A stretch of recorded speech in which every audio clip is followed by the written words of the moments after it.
हे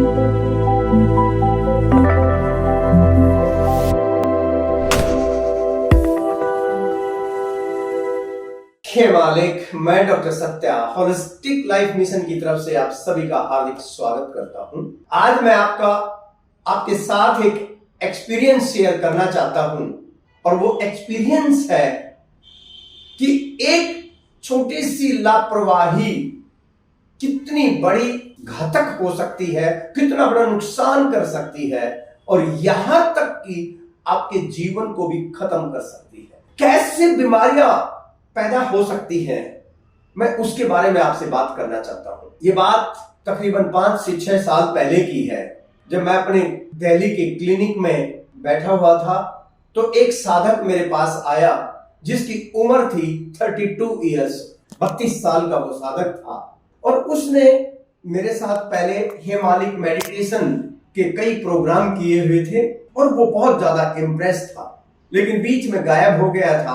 अचानक एक दिन आया और उसने कहा, गुरुजी मेरे जो है आप ये देखो एक बार, राइट जो थाई है, जांग है राइट, वो काफी मोटी हो गई है और दोनों लेग्स में डिफरेंस है, अंतर साफ नजर आ रहा है। तो जब मैंने उसको देखा तो मैंने एक ही सजेशन दिया कि आप तुरंत जो है जाकर एक बार या तो एम्स जाओ या राजीव गांधी कैंसर इंस्टीट्यूट जाओ, वहां पर एक बार चेकअप कराओ।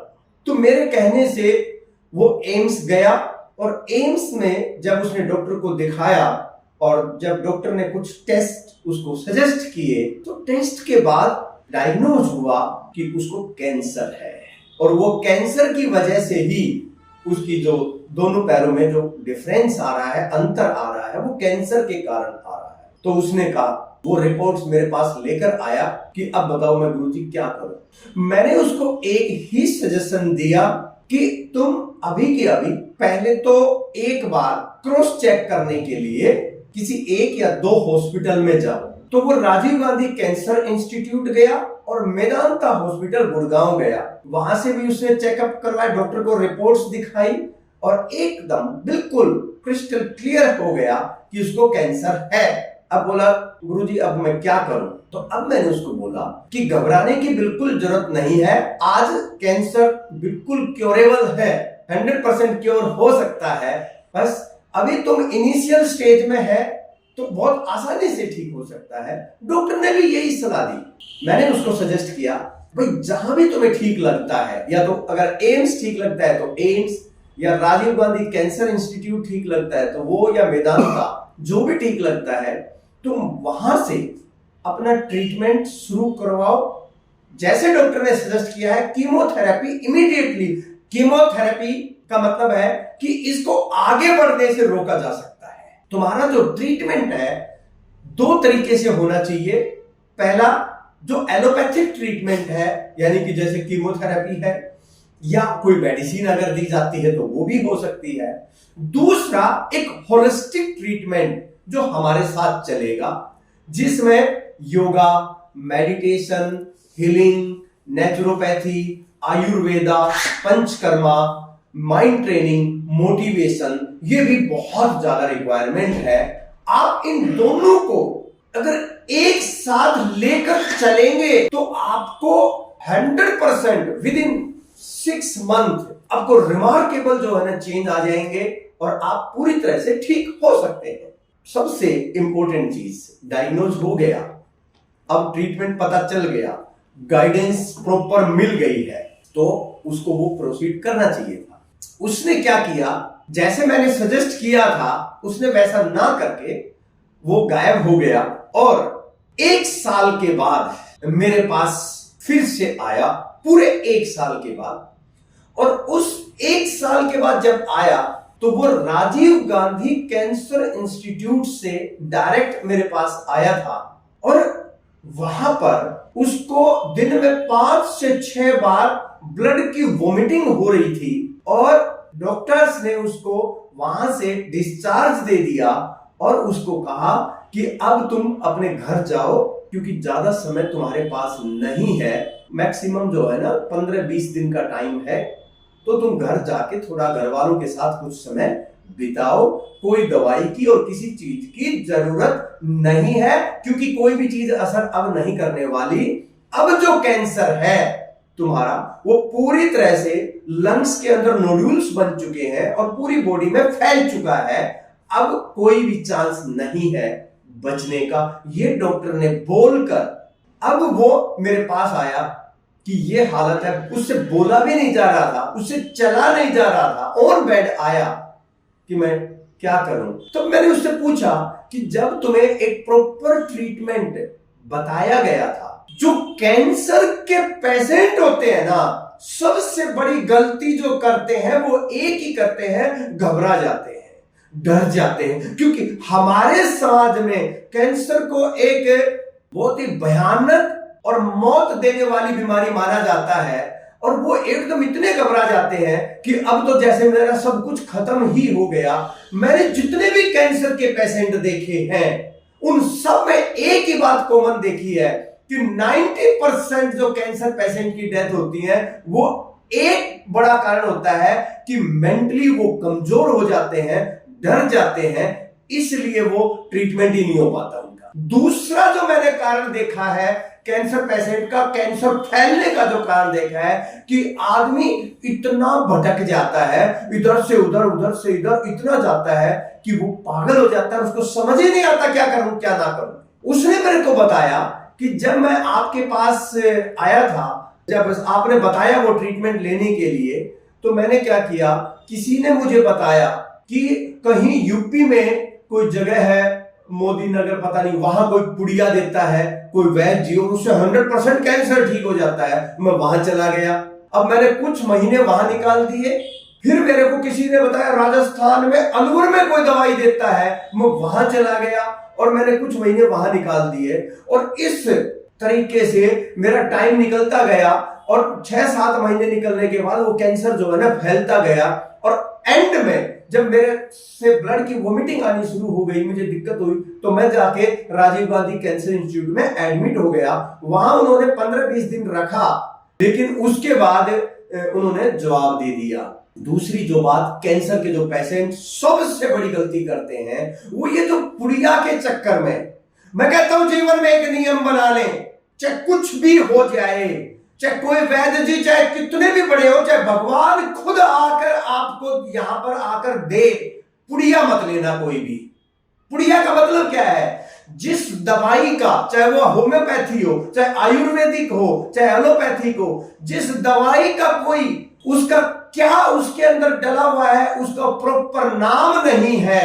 क्योंकि ज्यादातर पुड़िया देने वाले लोग आपको नाम बताएंगे ही नहीं, ठीक है, कि उसके अंदर डला हुआ क्या है, उसका नाम नहीं है। दूसरी बात, उसकी कोई अकाउंटेबिलिटी नहीं है, क्योंकि अब पुड़िया दे दी, अब आज कल आपको कुछ भी होता है, किसको पकड़ोगे, कैसे पकड़ोगे? उसने तो ना नाम लिख के दिया, ना अपना कुछ अता पता दिया, बस पुड़िया पकड़ा दिया आपको। जीवन में कभी भी ये पुड़िया मत लेना भाई, नहीं तो मरना निश्चित है, ठीक है। तो जो भी ले प्रॉपर, चाहे वो एलोपैथिक, आयुर्वेदिक, सारी दवाइयां, जो भी आप दवाई लें, अगर जहां दवाई लेने की बात आती है ना, तो वहां पर एक ही काम करें, प्रॉपर रिटर्न होना चाहिए, उसका नाम होना चाहिए, उसका कॉन्टेक्ट नंबर होना चाहिए, एड्रेस होना चाहिए, कि कल दिक्कत आए तो हम ये बता सकें कि हाँ इससे मैंने लिया, ये प्रॉब्लम आई मेरे को। ये बहुत इंपॉर्टेंट है, क्योंकि सारी दिक्कतें यहीं से शुरू होती। तो उसने क्या किया, इन पुड़ियाओं के चक्कर में 1 साल निकाल दिया, और कैंसर जो बहुत ही छोटी सी जगह पर था, सिर्फ एक थाई के ऊपर था, वो धीरे धीरे उसने पूरे 1 साल में पूरी बॉडी में फैल गया, और डॉक्टरों ने जवाब दे दिया। उसके बाद देखो, उसके बाद क्या होता है कि इसके बाद हमने उसका ट्रीटमेंट शुरू किया। और हमने क्या ट्रीटमेंट किया, बोला जब जवाब ही दे चुके हैं सब, और 15-20 दिन का टाइम बोल रहे हैं, तो कोई बात नहीं, हम अपनी कोशिश तो कर ही लेते हैं। हमने अपना होलिस्टिक ट्रीटमेंट शुरू किया, जिसमें सबसे पहले उसके दिमाग ठीक करने के लिए काम किया। जो डर था, जो उसके अंदर इनसिक्योरिटी आ गई थी, हमने उसको meditation, healing, mind training, motivation, ये किया हमने, योगा, प्राणायाम, फिर उसको naturopathy, Ayurveda, panchakarma, daily therapy देना, ये सारी चीजें हमने जब की उसको, आपको मैं सही बता रहा हूं, पूरी ईमानदारी के साथ बता रहा हूं, एक सप्ताह के अंदर उसकी ब्लड की वोमिटिंग पूरी तरह से बंद हो गई। जबकि राजीव गांधी कैंसर इंस्टीट्यूट ने यह कहा था कि अब आपके पास 15-20 दिन का टाइम है, और हमारा ट्रीटमेंट लेने से उसकी 15 से 20 दिन में बिल्कुल बंद हो गई। क्योंकि एलोपैथिक ट्रीटमेंट अब लेने का कोई मतलब था ही नहीं, वो पूरी तरह से खत्म हो चुका। अब उसकी 15 दिन के अंदर अंदर, पहले एक हफ्ते में ब्लड की वोमिटिंग बंद हुई, 15 दिन में उसका जो है ना चलना फिरना उसने बहुत अच्छे से आराम से शुरू कर दिया, और 1 महीने में वो अपने लिए नई कहीं जॉब ढूंढने लग गया। क्यों? क्योंकि घर वालों के साथ उसको कुछ प्रॉब्लम्स थी, तो घर वालों से वो कोई मदद नहीं ले रहा था, ना घर वालों से मिलता था, बहुत ज्यादा आपस में जो है ना उनका झगड़ा हो रखा था। मैं कहता हूं ऐसे करते करते तकरीबन 6 महीने तक वो बंदा इतना ठीक हो गया कि उसकी जो है ना, जो पैरों में स्वेलिंग थी वो भी कम हो गई, उसके ब्लड की वोमिटिंग बंद हो गई, और उसका बिल्कुल एकदम नॉर्मल पर्सन की तरह हो गया, और 6 महीने तक कोई दिक्कतें नहीं थी उसको। और जब डॉक्टर ने बोल दिया था कि 15-20 दिन में का टाइम है, और आप ये देखो 6 महीने में सब पूरी तरह से ठीक हो गया। इसके बाद क्या हुआ, हमने ये बोला था ये ट्रीटमेंट लंबे टाइम तक चलेगा। और आपको एक और चीज बताऊं, उसके पास पैसे नहीं थे, क्योंकि घर वालों से कोई था नहीं और कमाई का साधन नहीं था। हमने अपने क्लिनिक के पास ही उसको एक रूम दिलाया, ठीक है ना, और हमने कहा भाई देखो रूम का खाने पीने का खर्चा तू कर ले, ट्रीटमेंट हम फ्री कर देंगे। हमने तकरीबन जो है उसका जो ट्रीटमेंट में जितना खर्चा आया वो सारा जो है ना हमने उसको फ्री किया। इसके बाद क्या हुआ, सब ठीक चल रहा था। एक दिन हमने देखा, सर्दियों का टाइम था, यही दिसंबर जनवरी का टाइम था, और ये बात होगी 15 जनवरी के आसपास। वो 4-5 दिन तक आया नहीं, क्लिनिक पे नहीं आया 4-5 दिन तक ट्रीटमेंट लेने के लिए, और ना ही फोन उठाए, उसका फोन भी बंद। तो फिर उसके बाद मैंने अपने लड़के को यहाँ पर ऑफिस से भेजा किसी को, और भाई देख के आओ क्या बात है। तब उन्होंने देखा, तो उन्होंने क्या देखा कि वो बंदा बेड पे पड़ा हुआ है, ठीक है ना। और फिर उसका फोन पे जो है ना मेरी बात करवाई, बोला गुरुजी मैं जीना ही नहीं चाहता। बोला बात क्या हो गई? बोला बस मैं किसके लिए जीऊं, मैं मुझे जीना ही नहीं है। उसने जो जो चीजें हमने बंद की थी उसकी, जैसे नॉनवेज हमने बंद किया था, अल्कोहल बिल्कुल नहीं लेना ये बंद किया था, स्मोकिंग, उसने ये सारी चीजें जो बंद की थी ना दोबारा शुरू कर दी सारी लेना, और दिन में 4-4 बार नॉनवेज खाना शुरू कर दिया, शराब पीना शुरू कर दिया। उसका एक ही चीज था कि बस मुझे जीना ही नहीं है, अब जीना ही नहीं है। क्यों? क्योंकि बोला मैंने घर अपना जो है ना माँ बाप को फोन किया था, उनके साथ मेरी बहुत ज्यादा लड़ाई हो गई, और लड़ाई होने की वजह से बस अब मेरा मन जो है ना इस दुनिया से, अपनों से उठ गया है, और अब मैं जीना नहीं चाहता। आप देखिए, हमने मतलब जो बंदा डॉक्टर ने 15-20 दिन का जिसको टाइम दिया, 6 महीने तक बिल्कुल तंदुरुस्त हो गया था, और वो एक सिर्फ अपने माँ बाप से बात करने से ही जो है उसका ये हाल हो गया, और वो बोला कि अब नहीं जीना मेरे को, ठीक है, अब मुझे कोई ट्रीटमेंट नहीं लेना, कुछ नहीं करना, और 5 दिन में ही जो है ना वो होगा। फिर उसके बाद मैंने उनके घर में जो है ना इंफॉर्मेशन दिलवाई कि ये कंडीशन है, क्योंकि उसने तो घर में ये भी नहीं बताया था कि उसको कैंसर हो रखा है और आखिरी स्टेज में है, ये भी नहीं बताया था। और फिर उसकी सिस्टर आई, उसको लेके गए, कोई हॉस्पिटल उसको एडमिट, 15-20 दिन के बाद कोई हॉस्पिटल एडमिट करने के लिए तैयार नहीं था। फिर वो गुड़गांव में जाकर किसी हॉस्पिटल में जो है लोकल हॉस्पिटल में एडमिट हुआ, और वहां पर जो है 5-7 दिन रहा। एक दिन रात को फोन आया उसका, क्योंकि नॉर्मली क्या होता है मैं फोन रात को बंद कर देता हूं, और गलती से एक दिन फोन मेरा जो है ना छूट गया, तो रात को 2 बजे घंटी बजी, और जब रात को 2 बजे घंटी बजी तो मैंने देखा उसी का फोन था, और वो बोला गुरुजी कुछ मदद करो। मैं बोला क्या हुआ? बोला प्राण जो है ना निकल नहीं रहे, बस वही दिक्कत आ रही है, तो आप हीलिंग कर दो। मैं बोला चलो हीलिंग करता हूँ, कोशिश करने में क्या जाता है। फिर मैं बैठा, मैंने जो है 2-3 मिनट उसकी हीलिंग की, ताकि उसको जो है ना प्राणों से मुक्ति मिल जाए। तो सुबह उसकी सिस्टर का फोन आया कि गुरुजी जो है ना आपसे बात करने के 2 मिनट के बाद ही जो है ना उसके प्राण निकल गए।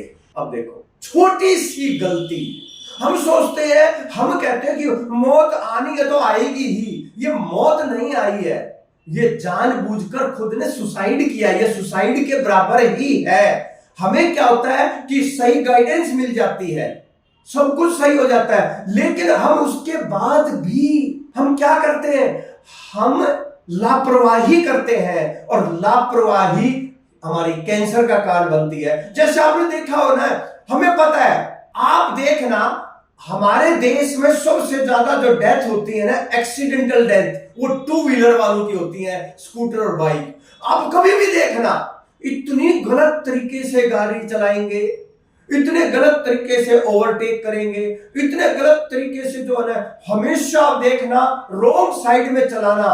30% जो है ना, 30-40% लोग रॉन्ग साइड में चलाएंगे।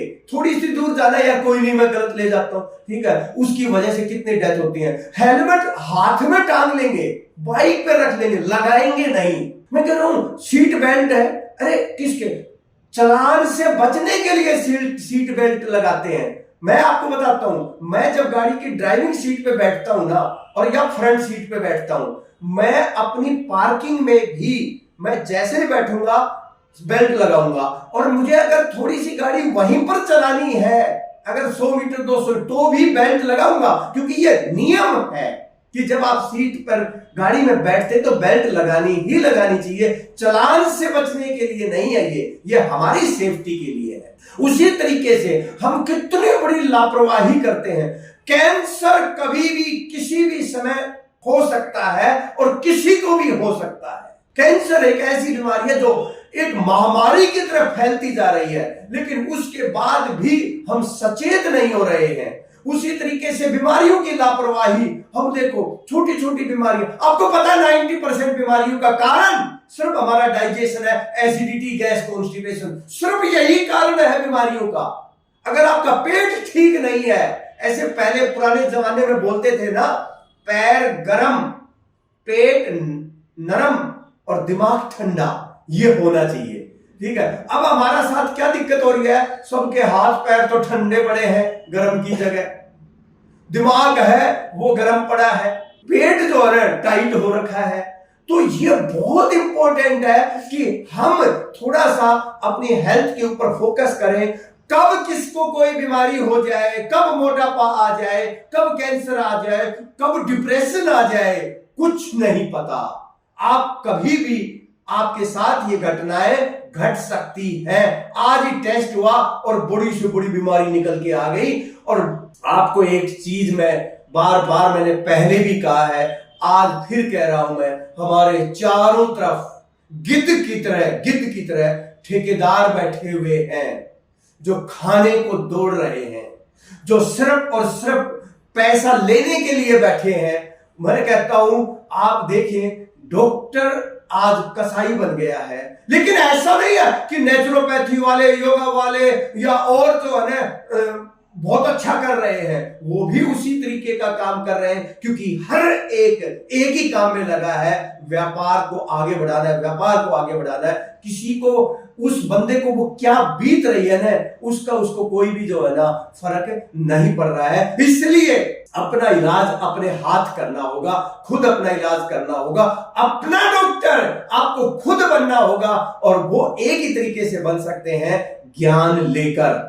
इसलिए ज्यादा से ज्यादा ज्ञान लें, कैसे बीमारियां पैदा होती हैं, कैसे कैंसर पैदा होता है, कैसे डायबिटीज होता है, आपको पहले ही ज्ञान होना चाहिए, और उससे कैसे हम बच सकते हैं। Prevention is better than cure.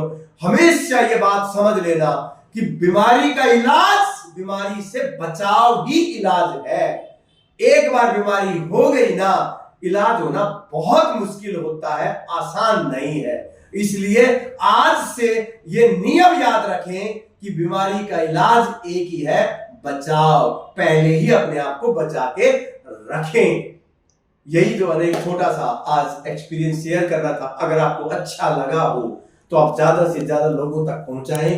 क्या पता आपके एक शेयर करने से किसी का जीवन बच जाए, क्या पता आपके एक शेयर करने से किसी भटकते हुए को रास्ता मिल जाए। यही हमारी कोशिश है, और आप सभी का हार्दिक धन्यवाद। हे मालिक।